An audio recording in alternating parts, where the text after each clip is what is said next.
Colosenses capítulo 1, vamos a leer del verso 24 al verso 29. Aleluya. Colosenses, la carta del apóstol Pablo a los Colosenses.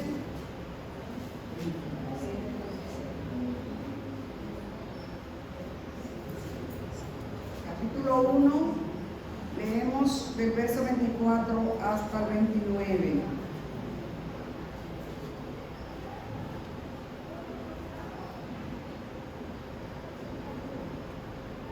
Aleluya. Leemos la palabra del Señor para la edificación de nuestras almas, a la gloria de nuestro Dios, Padre, Hijo y Espíritu Santo. Ahora me gozo en lo que padezco por vosotros y cumplo en mi carne lo que falta de las aflicciones de Cristo por su cuerpo, que es la iglesia, de la cual fui hecho ministro, según la administración de Dios que me fue dada para con vosotros, para que anuncie cumplidamente la palabra de Dios, el misterio que había estado oculto desde los siglos y edades, pero que ahora ha sido manifestado a sus santos, a quienes Dios quiso dar a conocer las riquezas de la gloria de este misterio entre los gentiles, que es Cristo en vosotros, la esperanza de gloria, a quien anunciamos, amonestando a todo hombre y enseñando a todo hombre en toda sabiduría, a fin de presentar perfecto en Cristo Jesús a todo hombre, para lo cual también trabajo, luchando según la potencia de Él, la cual actúa poderosamente en mí. Gracias, Señor, por tu palabra que es vida, Señor. Espíritu Santo, ministranos en esta hora, de tal manera que nosotros podamos entender, oh Señor, que podamos recibir, oh Señor, la manifestación de este misterio revelado. Tú, oh Cristo, en nosotros, esperanza de gloria. Te daremos a ti, Señor, toda la gloria y toda la honra y toda la alabanza, porque solo tú eres digno. En Cristo Jesús oramos y te damos gracias. Amén y amén. Pueden tomar sus asientos, mis amadas, mis amados.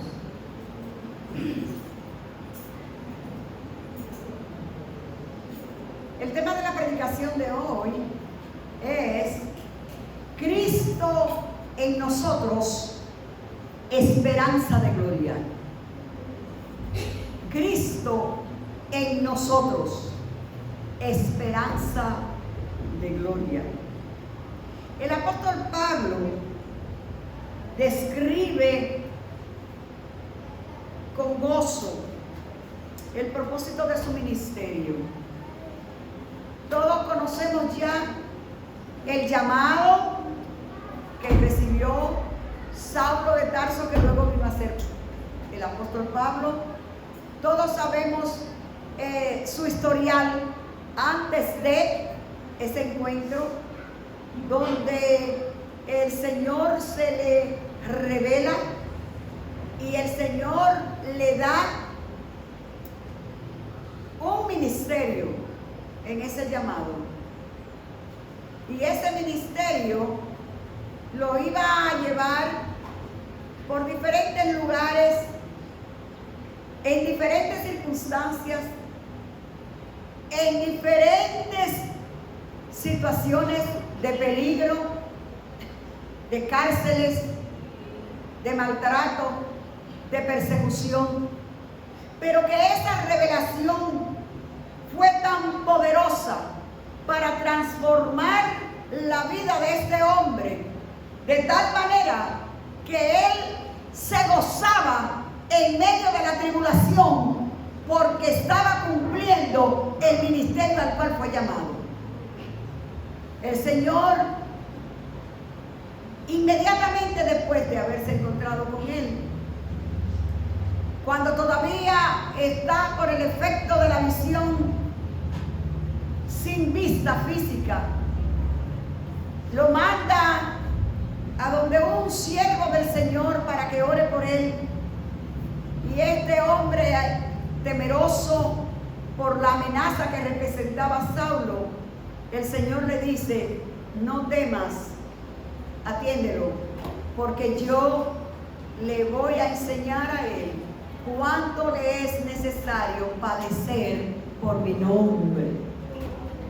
Y cuando vemos la carta que Pablo escribe a los Colosas, esta era una iglesia a la que Pablo no visitó, pero que Pablo conocía los dirigentes de esta iglesia y fue el instructor de ellos.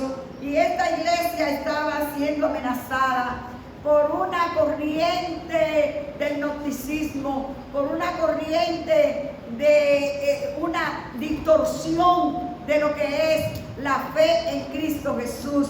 Y el apóstol Pablo escribe esta carta para darle a entender a estos hermanos que Cristo es el prominente, que no hay otro recurso, que no hay otra vía, que no se le puede dar el lugar que Cristo tiene, porque le fue dado por el Padre después de Cristo padecer en la cruz del Calvario, dar su vida por nosotros y levantarse por victorioso de la tumba. La palabra dice que fue exaltado con la más alta exaltación y que se le dio un nombre que es sobre todo nombre que se nombra, ante el cual toda rodilla ha de doblarse. Ese Cristo victorioso es el Cristo que el apóstol Pablo predica, enseña. Es el Cristo por el cual él dice: mi vida la tengo como por basura, no vale, no me importa perder la vida con tal de que Cristo sea formado en ustedes. Entender esta verdad. Pero el apóstol Pablo, hoy vamos a ver cómo él quiere que la iglesia de Colosas, y hoy nosotros aquí y todos los que tengan la oportunidad de ver esta predicación por medio de los medios, que Cristo es en nosotros la esperanza de gloria. Que Cristo es la primacía, que Cristo es, dice el apóstol Pablo, y quiero volver un poquito hacia atrás en algunos versos para que podamos ver cómo el apóstol Pablo ora por los hermanos para que puedan recibir la sabiduría espiritual para poder entender lo que significa Cristo en ellos. Y hoy oro al Señor para que cada uno de nosotros podamos entender, podamos comprender, podamos asimilar, nos podamos apropiar de esta gran verdad de que Cristo es en nosotros, no nosotros en Cristo. A ver si voy, a ver, no, es Cristo que está en nosotros, que somos iglesia porque somos parte de Cristo, porque Cristo es nuestra cabeza, porque nosotros somos el cuerpo de Cristo. Y el apóstol Pablo aquí dice en los versos del 15 en adelante del primer capítulo de esta carta, hablando de quién es Cristo. Y quiero leer estos versos para que cada uno de nosotros esté muy atento y podamos entender realmente quién es Cristo. Que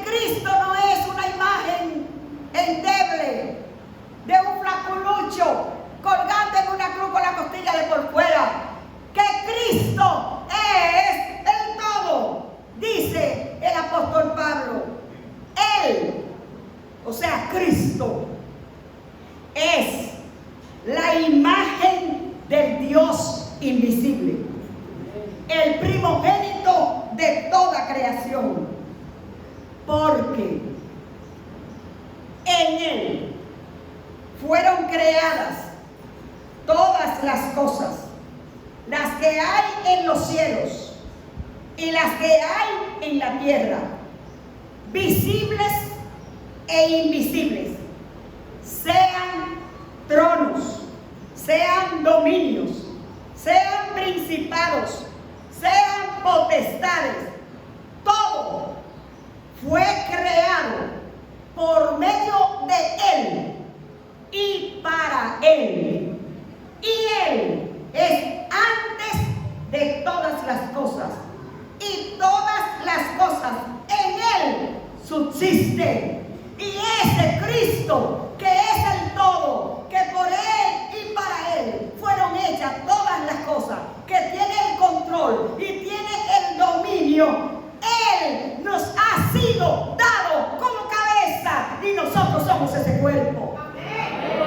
No es una cosa asombrosa. No es. Esto es entender este misterio. Solamente por medio del Espíritu Santo nosotros podemos asimilar la verdad tan grande. Que ese Cristo poderoso, ese Cristo que es antes que todas las cosas, que creó lo que vemos y lo que no vemos, sean tronos, sean dominios, sean potestades, todo fue creado por Él y para Él. Y en el amor de Dios, Dios que tenía un propósito desde la creación, porque no es un plan B, no fue que le falló el primer plan y se inventó otro, es que ya Dios desde antes de la fundación del mundo tenía todo orquestado para el bien de la humanidad que iba a crear. Y es entender de una manera asombrosa cómo Dios en su eterno amor y misericordia nos permite a nosotros ser recipientes de esa grandeza. Y el apóstol Pablo, en los primeros versos que leemos, él dice que él se siente gozoso porque él está padeciendo. Porque él está, cuando él escribe esta carta, está preso en Roma. Y un preso, mal preso, porque es un preso con sentencia de que ahí no iba a salir.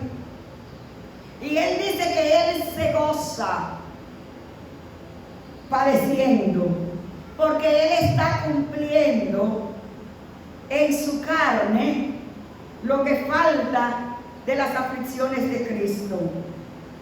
No debemos malinterpretar esto creyendo que Pablo está diciendo que el sacrificio de Cristo no fue completo y que lo que falta del sufrimiento de Cristo, Él lo está cumpliendo. Cuando Cristo en la cruz del Calvario dijo, consumado es, completó la obra de redención. Pero parte de lo que es el ministerio de Cristo involucra el sufrimiento. Todo y todas aquellos que decidimos seguir las pisadas de Cristo, que Cristo que mora en nosotros sea encarnado en nuestras vidas, tenemos que tener pendiente que el sufrimiento es parte del ministerio. Eso de creerse que ser cristiano es andar sobre algodón, es andar sin ninguna dificultad. Yo cuando vine a Cristo compré una póliza donde todo me va a ir bien, donde yo no me voy a enfermar, no se me va a dañar el carro, no voy a tener problemas con la familia, los hijos no se me van a enfermar, ni se van a poner rebeldes cuando crezcan, yo voy a estar en una nube de algodón. Eso es mentira. Ese no es el Evangelio de Cristo. El Evangelio de Cristo involucra negación, sufrimiento. El Evangelio de Jesucristo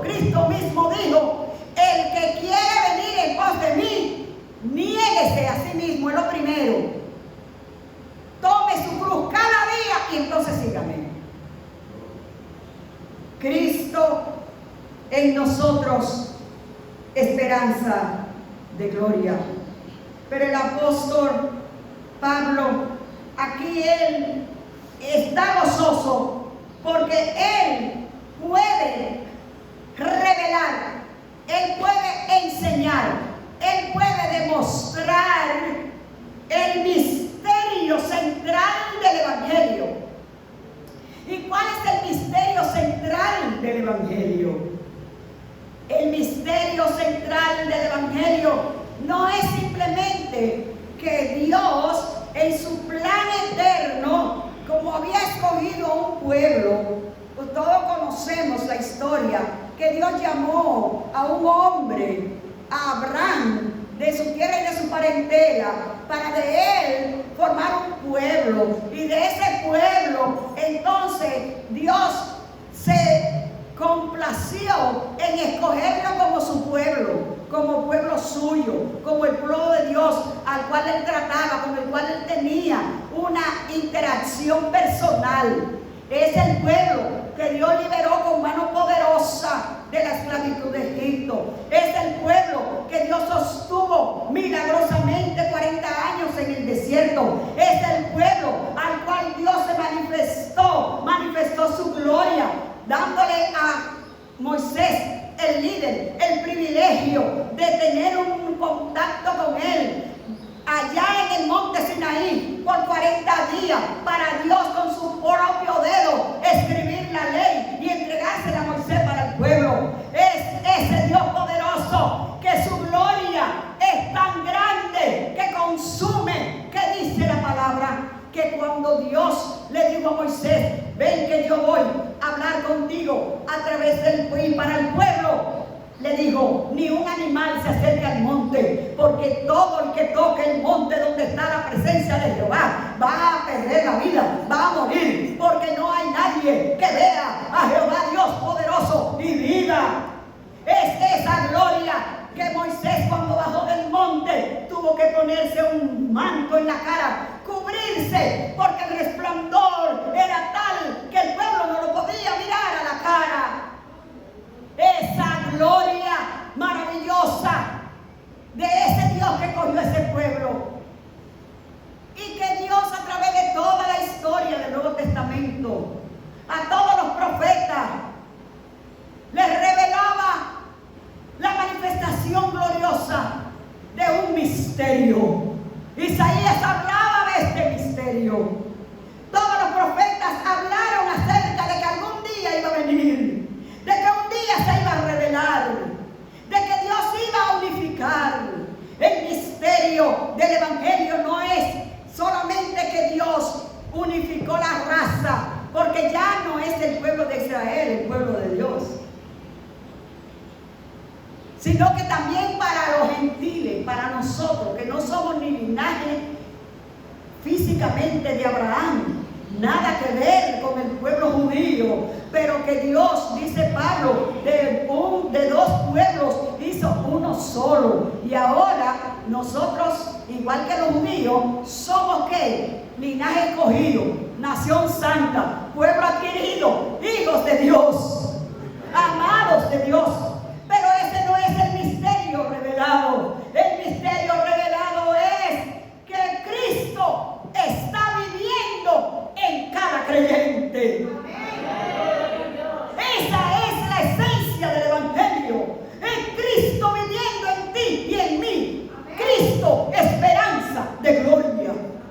Es Cristo. Ese misterio revelado. Ese misterio que dice la palabra que los profetas indagaron, averiguaban para cuándo y quién iba a ser.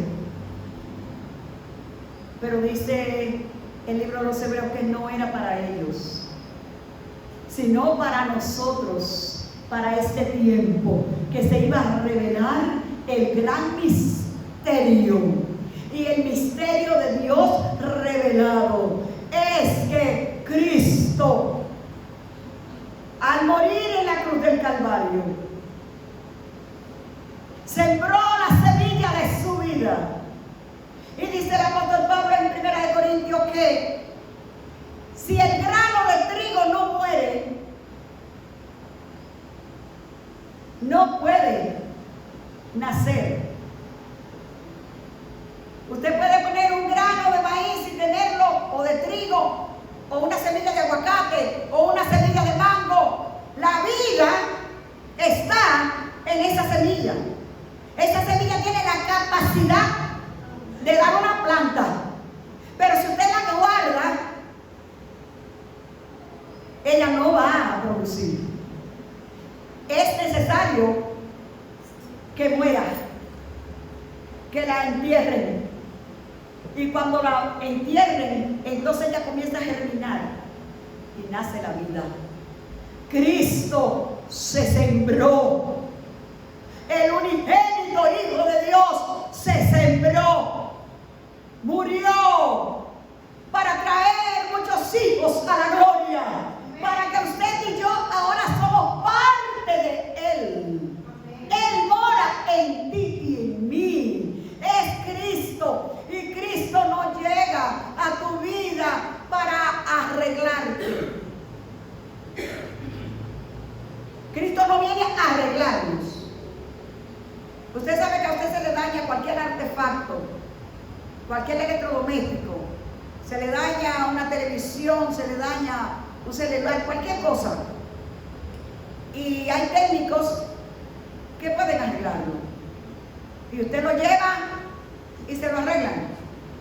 Lo arreglan y a poco tiempo puede ser daño otra cosa. Puede ser. Los arreglos son importantes porque cuando usted no quiere botar una cosa, usted la arregla. Pero tiene el chance de que se le vuelva a dañar. Nosotros, por el pecado, estamos corrompidos y dañados e inservibles. Usted sabe cuando hay un cementerio de carros, un junker. ¿Saben lo que es eso, verdad? Llega un punto donde un carro que una vez fue del año ahora no sirve más que para quitarle piezas. O sea, lo arreglaron tanto que ya no hay manera. Entonces lo que hacen es que lo llevan a un lugar y allí lo aplastan, lo aplastan y lo usan después que le sacan toda la pieza para reciclar ese material. Nosotros, la humanidad, se dañó con el pecado y estábamos en un yunque inservible. No valíamos nada. Cristo no viene a arreglar lo que no sirve. Cristo viene a engendrar una nueva criatura en ti y en mí. Él viene a hacerte de nuevo. Él no viene a arreglarte y a repararte. Él viene a hacerte nueva criatura. Él viene a hacerle ti nueva vida. Porque ahora la vida que vivimos es la vida de Cristo. Es Cristo viviendo en nosotros. Por eso es que tenemos una vida de victoria. El creyente que cree que su vida espiritual, el crecimiento, el agradar a Dios, el servir a Dios, depende de su esfuerzo para ser mejor. Déjame orar un chin más, déjame venir más a la iglesia, déjame hacer cosas que son buenas, pero que eso no es lo que va a determinar tu posición en Cristo. La posición que tenemos en Cristo es porque Él vive en nosotros. ¿Y cómo somos transformados? ¿Cómo somos una nueva vida? En la medida que permitimos que Cristo sea formado en nosotros. El carácter de Cristo que se va desarrollando en nosotros. Por eso la vida cristiana en el nuevo nacimiento es una vida que se inicia como la vida natural. Es como un baby que que acabó de nacer, que ya tiene vida, que respira, que come, que llora, pero es un baby que no tiene conocimiento ni tiene madurez. ¿Y cómo aprende? En la medida que se va desarrollando, se va exponiendo al conocimiento, y el bebé va adquiriendo destrezas y va aprendiendo y va desarrollando el potencial que tiene en él. Cada baby tiene el potencial de ser un adulto. Cada baby, cada niño. A mi esposo le gusta ver por las tardes, cuando los niños salen de la escuela, que pasan por la casa, pero muchos niños que pasan, van para sus casas, y él siempre se queda mirando y dice: mira, ahí van los doctores, ahí van los ingenieros, ahí van los arquitectos, ahí van también los delincuentes, ahí van todos, ahí van. ¿Por qué? Porque cada ser humano, cada bebé tiene un potencial que viene en él. Pero ese potencial se tiene que ir desarrollando con el conocimiento y la madurez. Espiritualmente sucede lo mismo. El Señor nos escogió para ser recipiente de su amor, y Cristo fue engendrado en ti y en mí por el poder del Espíritu Santo. Y ese bebé espiritual que fue engendrado en tu vida y en mi vida necesita ir creciendo, ir madurando, ir conociendo, hasta llegar a desarrollar el potencial espiritual que tenemos en Cristo. Pero si no crecemos, si no nos desarrollamos, ese bebé es un bebé con problemas. Es un bebé con problemas. Hay personas, hay niños que al nacer tienen problemas y no se desarrollan. Y muchos se desarrollan físicamente, pero en su mente, su cerebro, no se desarrollan. Y tienen 20 años y se comportan como un niño de 5 o 6 años.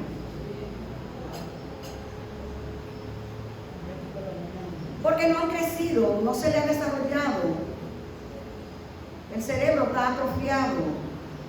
Entonces, no es funcional. Se va a pasar la vida necesitando cuidado, necesitando asistencia, porque no va nunca a desarrollar la capacidad de desenvolverse por él mismo.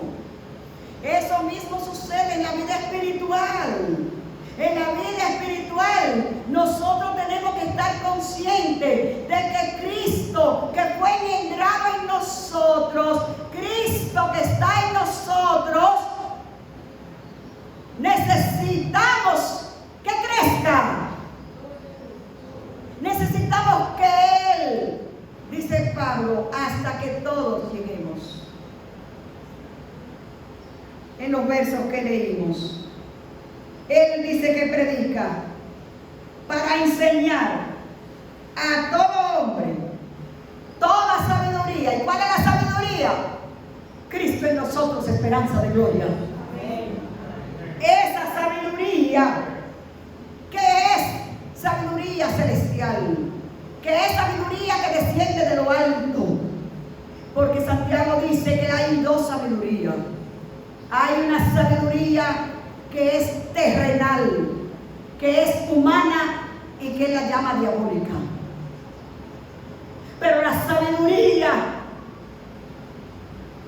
que hay en el conocimiento del misterio de Cristo es sabiduría que viene de lo alto, y es la sabiduría que nos va a perfeccionar, dice el apóstol Pablo, a fin de presentar perfecto en Cristo Jesús a todo hombre.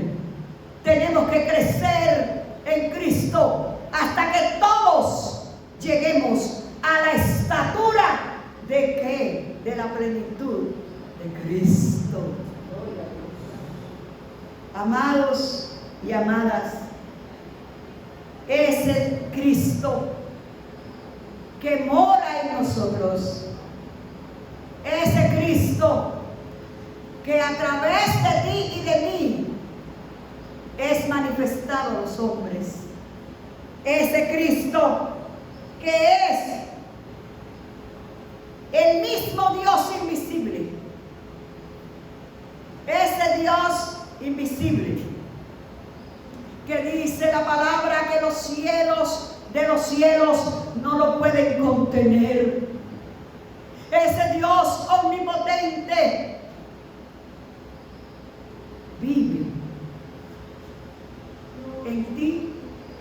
¿Tú puedes creer eso? Vive en ti. No vivas la vida batallando por querer ser. Vive porque ya eres. No te afanes por querer hacer cosas para agradar a Cristo. Deja que Cristo haga cosas en ti que agraden al Padre. Amén. Ese es el secreto de la vida del creyente. Cristo obrando en nosotros.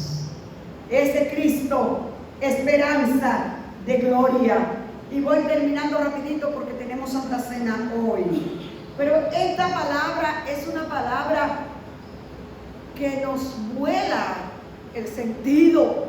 En nosotros entender, mis amadas y mis amados, que no es nuestra capacidad, que nosotros fallamos, que humanamente tenemos defectos, pero que ya no vivimos según la carne, ahora vivimos según el Espíritu, y ahora tenemos victoria en Cristo. Si cada día nosotros nos sometemos al señorío de Cristo y le decimos: Cristo, hoy vive tu vida en mí. Cristo, ayúdame a amar como tú amas. Cristo, ayúdame a ver como tú ves. Cristo, ayúdame a perdonar como tú perdonas. La vida nuestra va a ser transformada cada día a la imagen de Cristo. El problema nuestro es que queremos mejorarnos nosotros. Y por eso nos frustramos.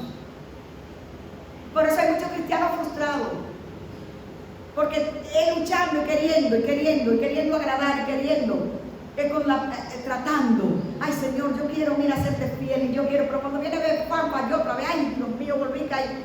No, hermano, es Cristo obrando en nosotros. Es Cristo haciendo en nosotros. Entender eso va a transformar nuestra vida cristiana. Podemos vivir vidas de victorias, vida de victoria en Cristo, porque Él, a través del Espíritu Santo, hemos sido bautizados por el Espíritu Santo, y el Espíritu Santo nos ha colocado en el cuerpo de Cristo. Somos miembros de ese cuerpo, no podemos estar disgregados. Somos miembros del cuerpo del cual Cristo es la cabeza. Y el cuerpo hace lo que piensa la cabeza. Eso de que hay gente que dice: ay, porque yo lo hice y no lo pensé, eso no es verdad. Toda acción pasa por la cabeza. Todo. A veces consciente o inconscientemente, pero por ahí pasa. O sea, la vida de la iglesia tiene que fluir desde la cabeza. Y la cabeza de la iglesia es Cristo.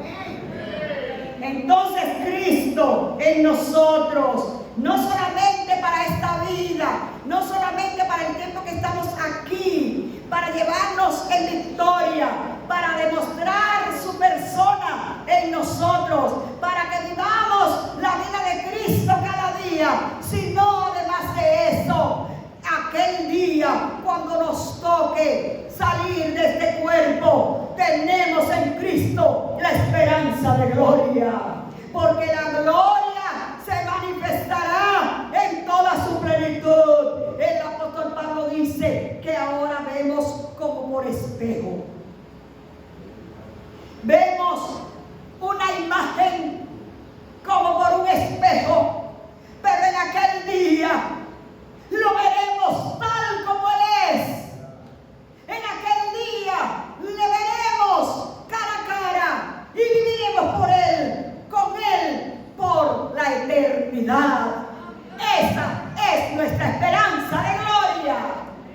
Viviremos para siempre. Por eso el apóstol Pablo, hablando de cómo el creyente, cuando parte de esta tierra, cuando morimos humanamente, tenemos una resurrección victoriosa en Cristo, porque si Cristo resucitó de la tumba, tú y yo tenemos garantía, la esperanza gloriosa de Cristo, que un día resucitaremos también. Tenemos en Cristo la esperanza gloriosa de que si Cristo vive, nosotros también viviremos, de que nosotros reinaremos también en gloria con Él. Tenemos la esperanza gloriosa de que Cristo, dice el apóstol Pablo en Tesalonicenses, si Cristo no resucitó, nosotros fuéramos los más dignos de mi conmiseración, los más miserables, fuéramos nosotros los más dignos de pena, porque estamos esperando algo que no es verdad, que no llegó. Pero Cristo ha resucitado y Cristo vive en nosotros. Y cuando Cristo en su gloria venga por su novia, que es la iglesia, tú y yo seremos levantados y reinaremos con Él por toda una eternidad. Vivamos conscientes, hermanos y hermanas, de que Cristo está en nosotros. Que Cristo no es una idea, no es un concepto. Cristo es una persona viviendo en nosotros. Mire, ¿cuánto hemos visto los siameses?